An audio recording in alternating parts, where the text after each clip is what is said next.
March 4th is being deemed COVID Heroes Day. And I literally would spend hours on the phone trying to find places to get these people to.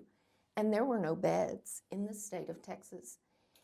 And we were doing everything we knew to do, that we had the capacity to do, and it wasn't enough. And it just would melt me every day because I would go home thinking, what could I have done different?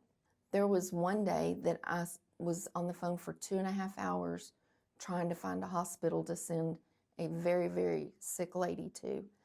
And I called every hospital in Texas.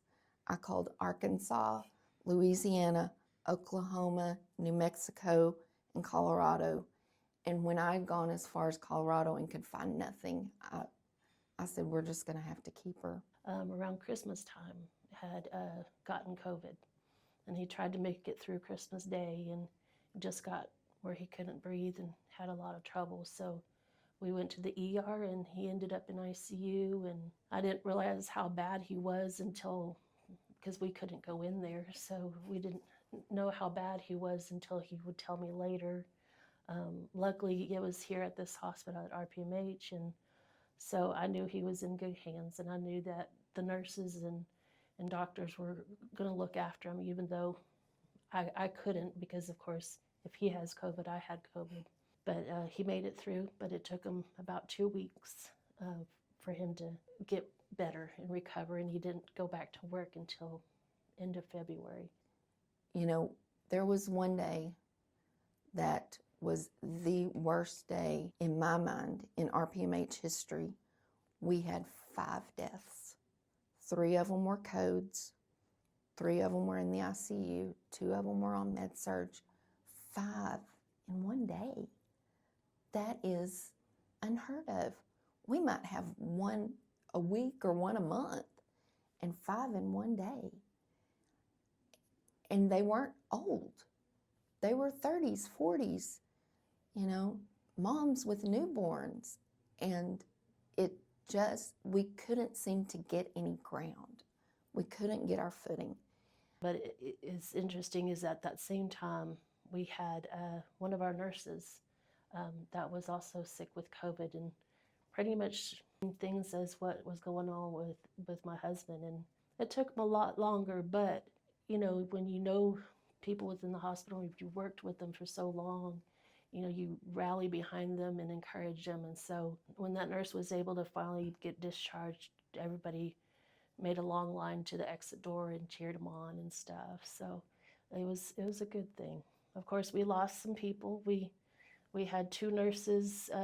They had already retired, but one of them worked in the ER, the other one worked in ICU, and they were a couple. And their names were Sharon and Doug Harden. They ended up coming into the ER, and I think we transferred one or both out, not sure.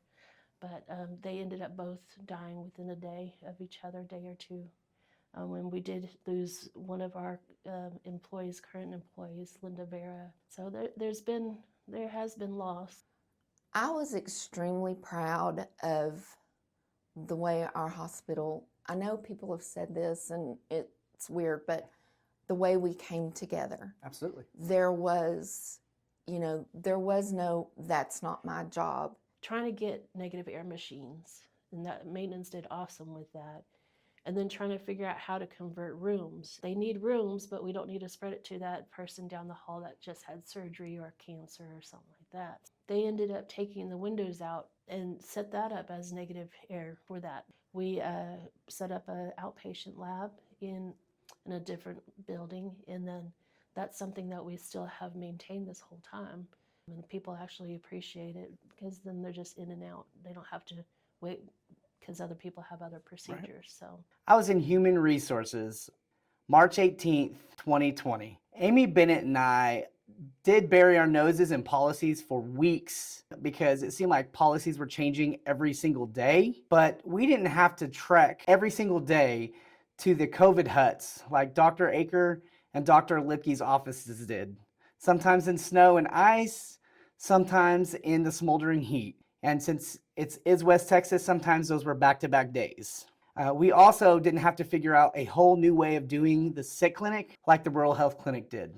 We also didn't have to get creative with finding supplies like Adrian and Misty did in materials management. Our plant ops guys had to try to figure out ways to get our rooms to be negative pressure so that way we could hold all of our sick COVID patients. We also didn't have to tell new dads and grandparents that they couldn't see their newborn babies like our OB nurses had to. We also didn't have to learn a completely new way of cleaning our rooms, basically having to have hazmat suits to go into a room like our environmental services staff did. I also didn't have to learn new equipment and procedures like our lab did, and having to try to get those things out quicker than they ever had before, so that way we can get them back to our ER for patients to come in and get tested. I also didn't work in the ER where I needed to protect the patients, and especially myself, so that way I could go home and be with my family and keep my family safe during that time. I also didn't get compassion fatigue like the ICU and med-surg nurses did. The tragedy was all around them. And I wasn't Mary Smith, who had to make some hard decisions on whether people could even visit their sick loved ones.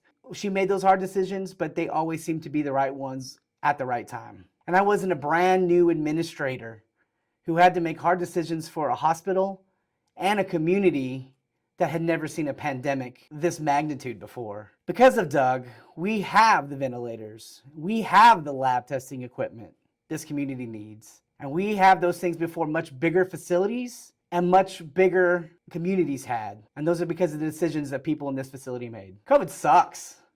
And it sucked at that time, and it's still sucking for some of the people today. But we have a lot to be proud of. In Nolan County, you should be proud of our hospital. I am. The hospital has some true COVID heroes, and there's so many more than I named. And I hope that one day we can put this all behind us for good, but maybe today will be the start of that process.